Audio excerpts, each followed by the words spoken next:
Hello. For those of you who do not know me, I'm Roger Roberts. I'm a trustee on the Big Walnut Historical Society board, and I deal with a lot of the programs that we have that we present during the year. And today we have a very special one from a man that some of you may know from if you've been around here, especially in Kingston Township for a while. His name is John Cleland, and his family grew up in Kingston Township. Now he's going to present a book that he wrote about his uncle. I'm a social studies teacher, so I'm very, very thankful to be able to get to this book. Now I have some things going on in my life right now, so I haven't been able to read all of the book, but I've gotten a good start on it, and it's a beautiful book for history. His uncle wrote letters home and during the war, and kept a diary. And so that we have a very, very uncensored view of what took place in his uncle Carl Cleland's life. I want to read a biography here of John. John C. Cleland was born on a small family farm in Delaware County, Ohio. He married his high school sweetheart, Marilyn, who is here with us today, in 1960. And after 2 years learning the carpentry trade, John and Marilyn left Central Ohio and entered college in Aurora, Illinois. John received his BS in Life Science in 1967 from Aurora University. Teaching biology at Aurora West High School for a year, they moved back to Ohio, and John taught at Mount Vernon High School for 29 years. During that time, John completed his MS in Natural Science at the University of Oklahoma in 1973. John retired in 1997 and built and operated a small nursery growing and selling perennials, annuals, and baskets. John retired from the nursery in 2000 and since has been writing, researching family ancestry, and gardening in season. John and Marilyn have 4 adult children, 7 grandchildren, and 6 great-grandchildren. They live on a mini farm near Gambier. And I want to add, many of you from the Sunbury and Big Walnut community know Penny Sturdivant, who was a guidance counselor and a principal and now works with the college-bound kids in the high school again. Penny Sturdivant had Mr. Cleland as a teacher at Mount Vernon, and she said that he is the reason that she majored in science in college. I'll turn this over to John, and he is going to present his uncle on the book. The book is called Tell Johnny Hello. And I might add, we are going to have some of these on sale at the Historical Society. A little background on my family. My great-great-grandfather was an immigrant from Ireland and settled in Clinton County, which is Wilmington. And my family grew up around Clarksville, which is a small town west of Wilmington. 2 or 3 generations of family. My dad is the youngest of 8. During the time they lived in Clarksville, he lost 4 of those 8. 2 to tuberculosis, 1 as a child had hydrocephalus, okay, and another about the age of 13 of influenza.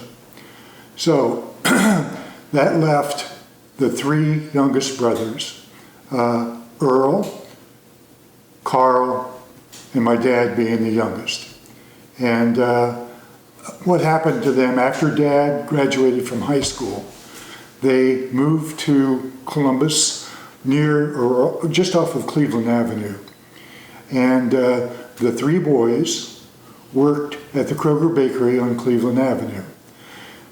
Luther, their dad, my grandfather, was a carpenter and did carpentry when he could, but he was a fantastic gardener and always had a truck patch.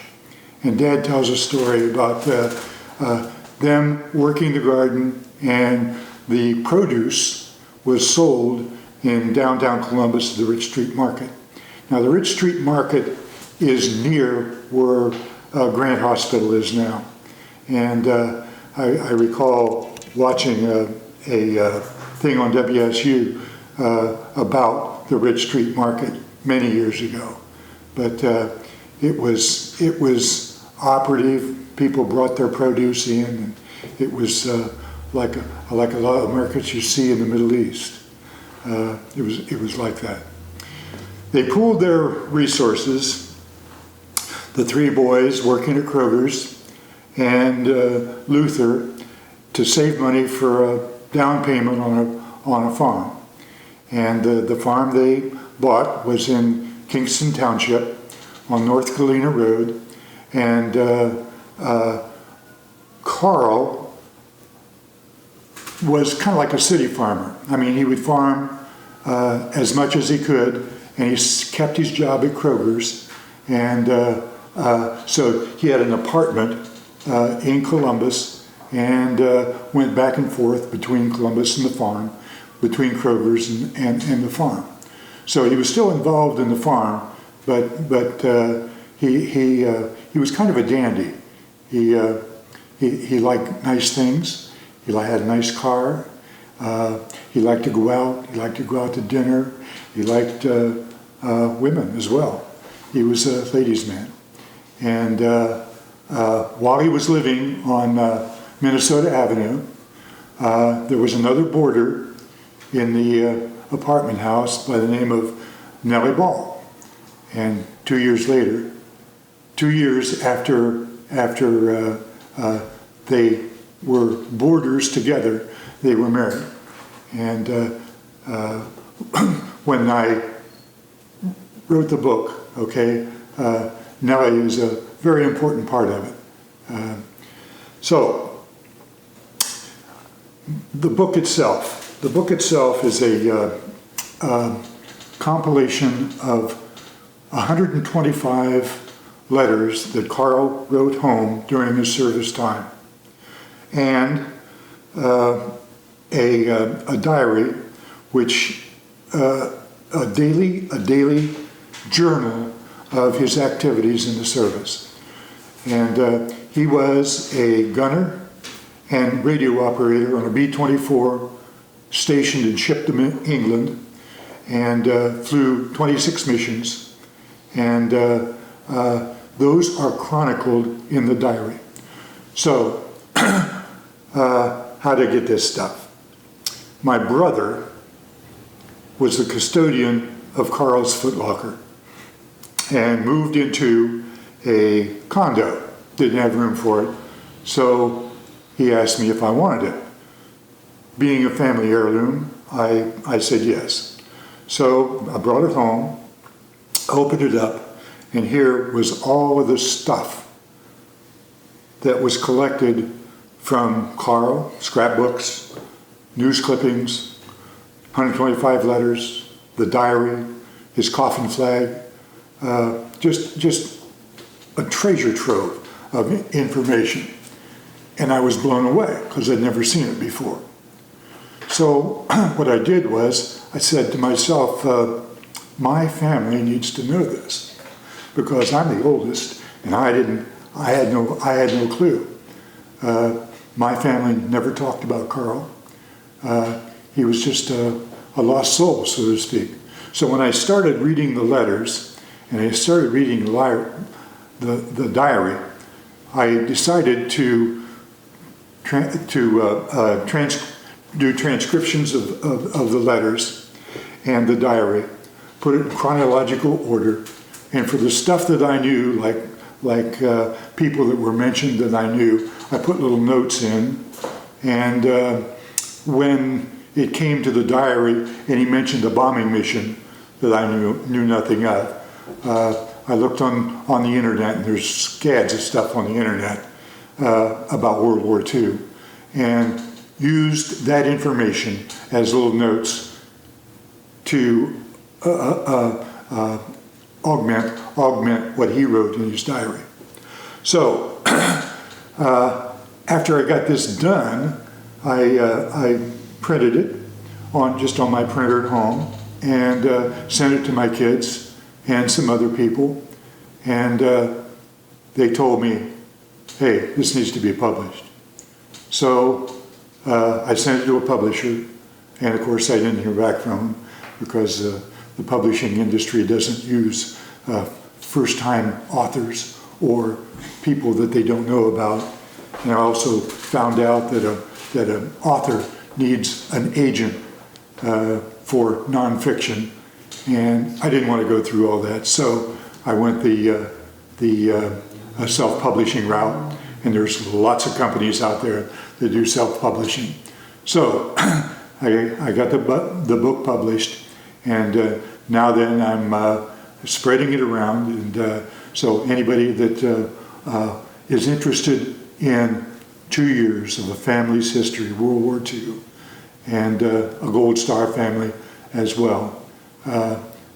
This is a good story. I've gotten a lot of good feedback from people that say that they really liked it, and it was interesting how their interest as they read it, and they said some of the ladies said that they cried at spots and laughed at others. So it's a very readable book.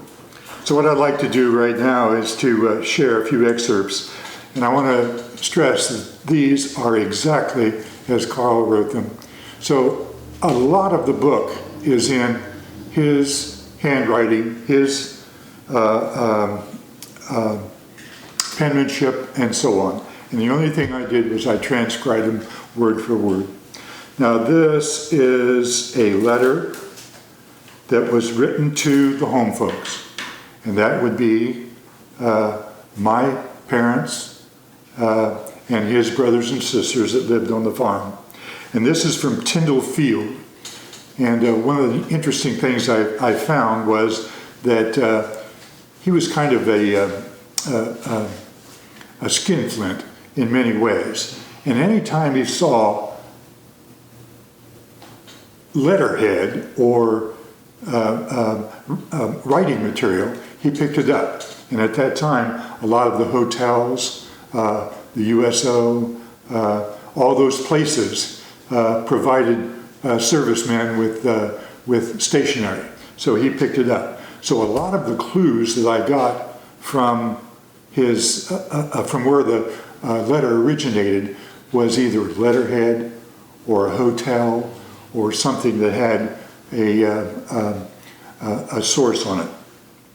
So this is from Tyndall Field, and this is a air base. This is during basic training, and this is in Panama City, right on the Gulf.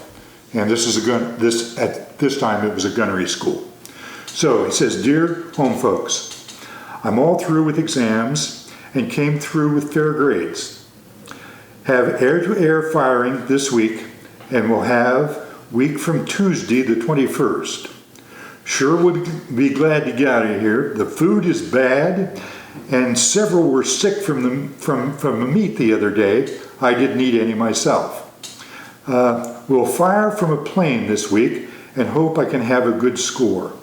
And I looked this up, and what they did was they had a small plane with a banner that flew behind the plane, and from the bomber, why they would try to shoot the banner on the back of the plane. So that's what he was talking about. Sure hot this morning. A long letter from Augusta. That was a friend. Bud Stearns wrote a card, and a letter from Bill. Nellie writes about every day. Bill writes taking up baking. Wish now I'd stayed in the 341st, but work here is interesting. Now the 341st was after he went in his first stop in the basic training. They put him in the bakery because he was a baker. So they just used him for what skills he had. Feel one only when it gets hot and my head hurts something awful. Glasses might do me some good. I've read magazines and the Sunday paper. Seems allied nations are having a hard time holding their own. Be 5 months before I go over. Hope these move south, like the idea of North Africa. Saw the Everglades from the air and the expanse of the Gulf. Sure, a lot of water. In plane, have parachute, life raft, life vest. Sharks infest the Gulf, which makes for a rather unpleasant thought, but such is war. One learns to laugh at the danger and gets thrilled with tension of action. One hasn't the time to think, as gunneries are busy men. Great act, but few master it. Haven't heard from Howard Forsyth for a long time. They were ready to move the 68th Bomb Squad also. Can't expect anything. We move west to Australia or Alaska, south along the coast of England or Africa. May be here a long time. Never can tell. Must study all the time. Work is never done. Have 80 planes we must know, both German and Japanese. Must know fuselage and wingspan lengths. All last week they were doing tail spins and nosedives in my troubled brain.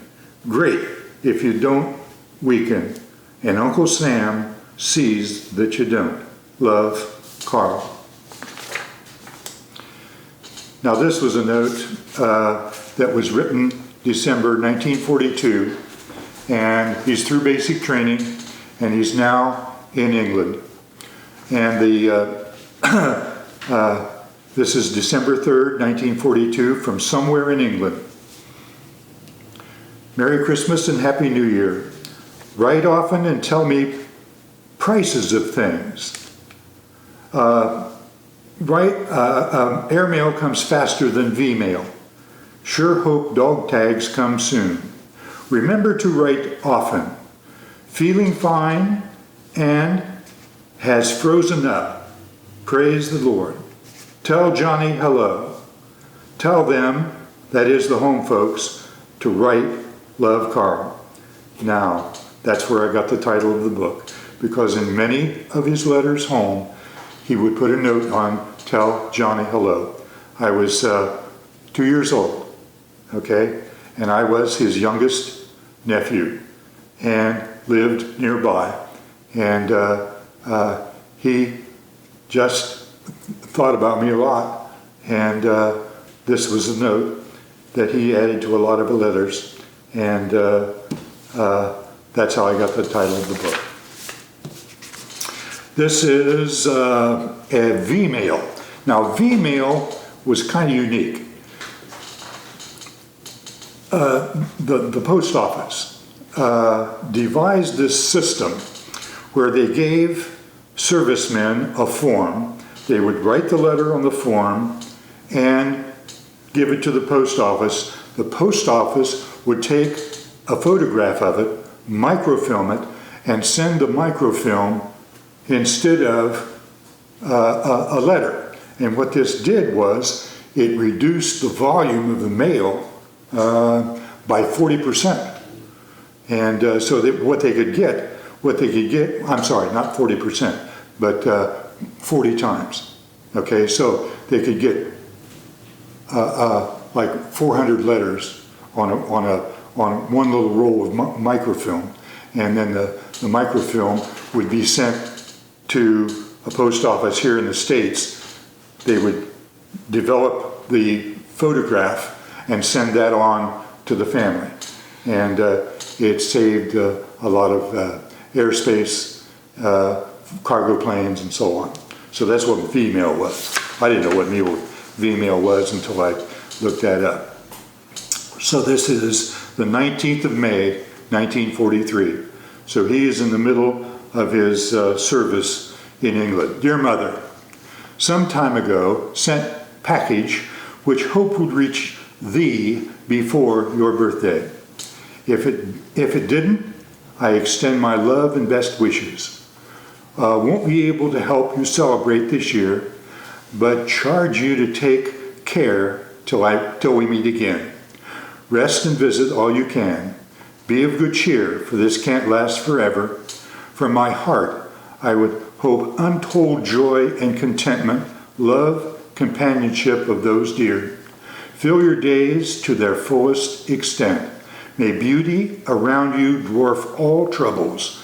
Birds sing till all shall make you forget pain and sadness. May pleasure be found in grandchildren, the crowning story holding thy interest until I return to family circle.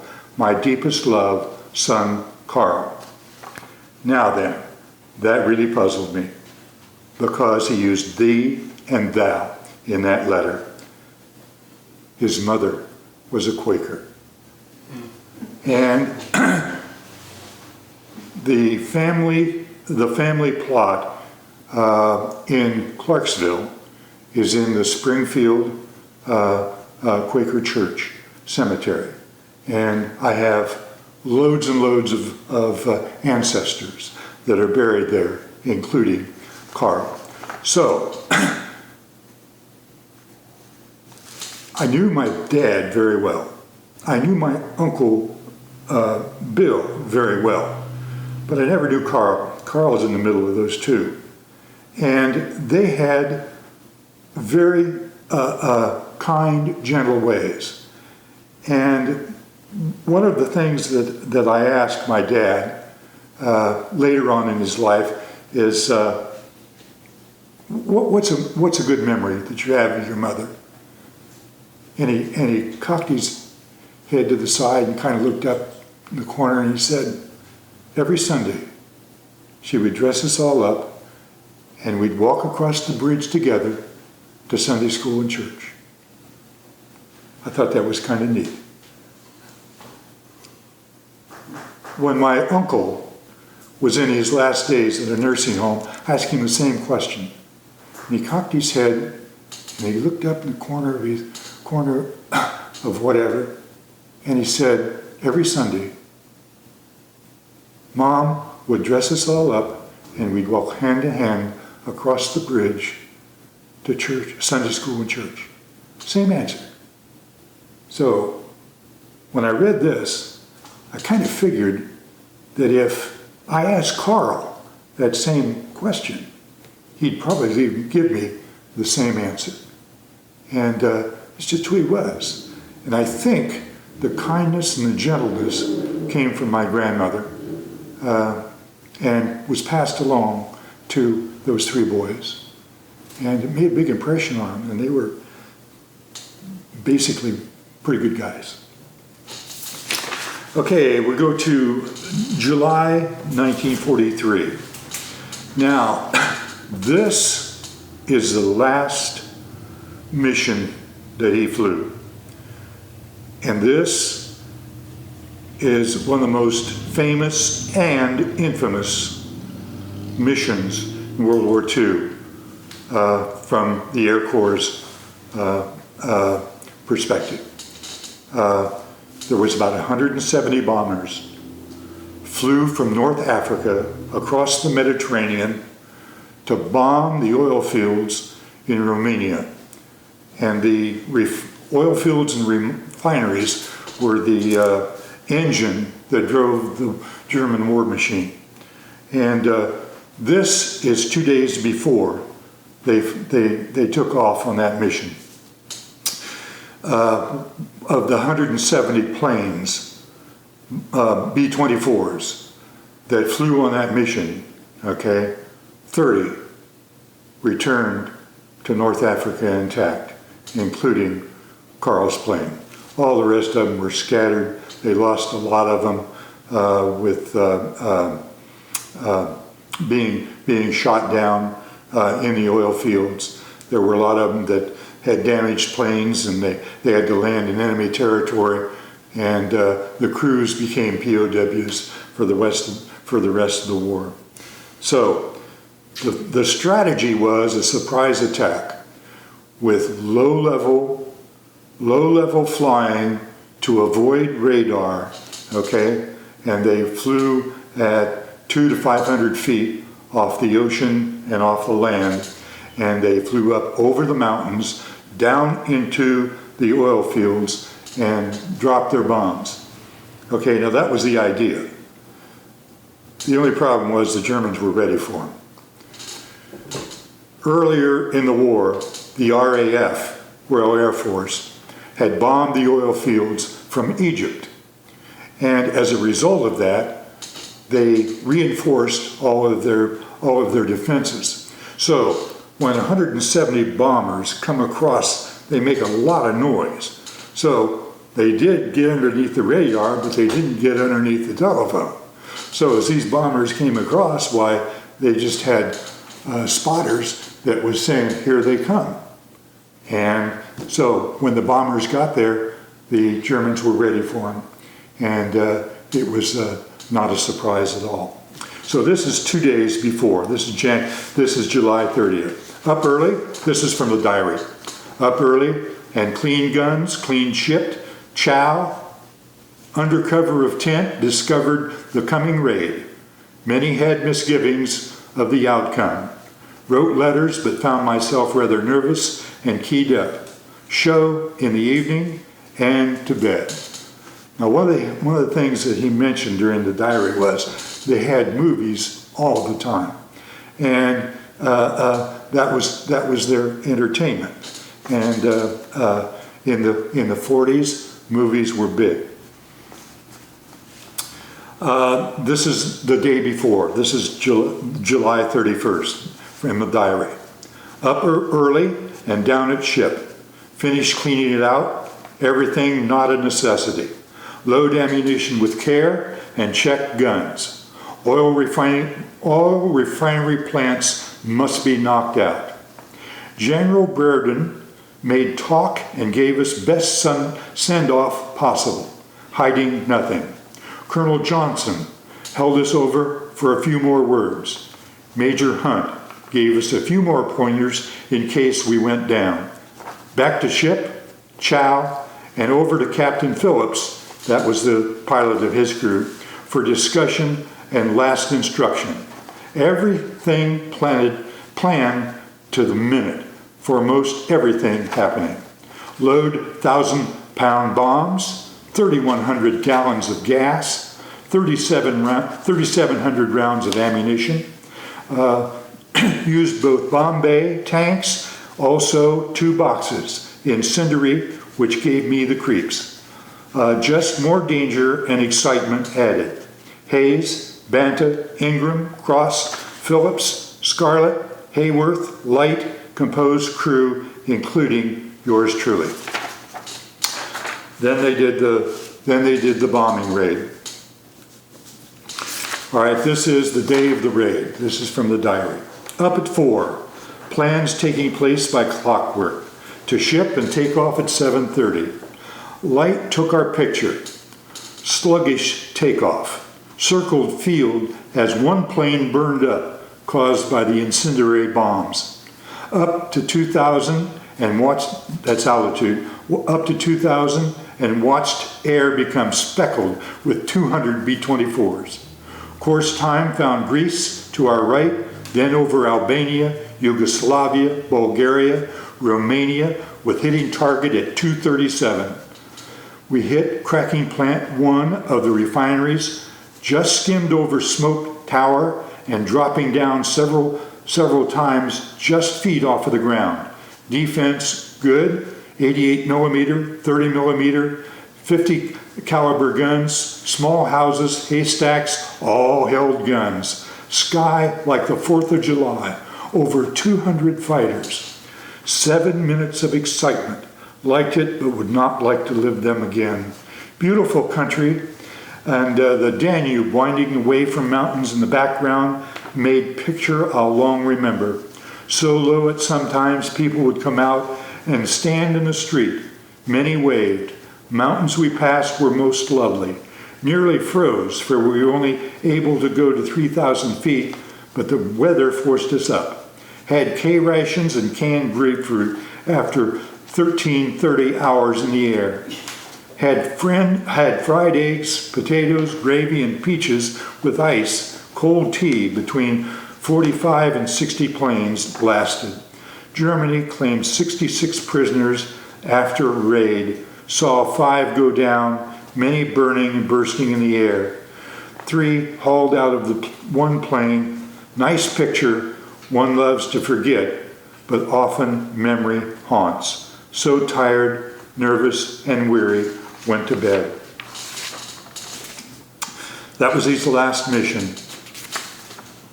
And after the mission, he returned to the United States and was reassigned to a bomber training base in Casper, Wyoming. Okay, here's a headline from the Sunbury News. Wyoming plane crash kills war hero. Staff Sergeant Carl Cleland, veteran of 26 bombing missions over Nazi-occupied Europe, was killed March 2nd, 1944 in a plane crash near Casper, Wyoming, in which 8 officers and enlisted men lost their lives while on a training flight. Details of the crash are not known. Sergeant Cleland arrived in the U.S. from England September 1st, 1943, after serving 11 months and 27 bombing missions. He was decorated with 2 Distinguished Flying Crosses, the Air Medal, and 5 oak leaf clusters. He received the 2nd Distinguished Flying Cross for his duty in the low-level bombing of the Palesti oil fields in Romania. After returning to the U.S. and 15-day leave at home, he was assigned to Casper, Wyoming Air Base, training gunnery in heavy bombers. So, Tell Johnny Hello is a book of a Gold Star family. It's a story that my family lived. It is a character study of Carl, and the character study comes from his own hand. Through all these letters, the diary, we get an idea of who he was. This is it's a 2-year story of Carl's military service, and basically it's a family saga, a World War II story that's got lots and lots of fingers, and I wrote this to share, and I would love to share it with you. Thank you. Hi, John, thank you. Would you hold that book up so people can see a picture of Carl? And that's the book that we will have here at the Myers Inn for those of you who can stop in and pick it up. I have started reading it. I haven't gotten through all of it yet, but it is, as a former history teacher, I'm really amazed at what is in it that is not in regular history books that teach. You learn a lot about preparation that these fellows went through. But from his letters and the actions of people, John's family seems to stand out a lot. And would you say that Carl's family was so important to him during the war? Yeah, we were a pretty close-knit family. One of the things that I observed as I was thinking about and writing this, putting it together, was that it seemed like his life was, I think my family was so struck with grief that they just loaded everything of his into that footlocker and put it in the attic. And I never heard any stories. I never heard little anecdotes, okay, from either my dad or my uncle. And they grew up with him. So, you know, it was kind of a revelation to me that here was this dynamic personality, you know, and he was probably so important to the family, and when he died so tragically, why they just kind of put him in that footlocker and put his memory in the attic. And another thing that I picked up in my reading, and when you mentioned it in here, was the importance of the closeness of the crew. Yeah. He mentions in many of these letters how the officers treated the non-coms as peers. I mean, there was no salutes. It was all on a first name basis. The captain was not called lieutenant. The guys were all part of the crew, and as such, they were trained to do certain jobs. And if they did their job well, then the crew was a success. And they were trained that way. And I don't know whether it was with other crews or not, but with his crew, it was very casual. Well, John, thank you very much. My pleasure. For a moving presentation of your uncle. And there's not too much I can say. It's a very emotional thing, and we are very privileged to have you present your uncle to us, and so that we get to know him a little bit too, and his sacrifice that he made for us during this major war. Yes. Thank you. The book is available at Amazon, Barnes & Noble, Paragraphs Bookstore in Mount Vernon, and Kenyon Bookstore in Gambia so far.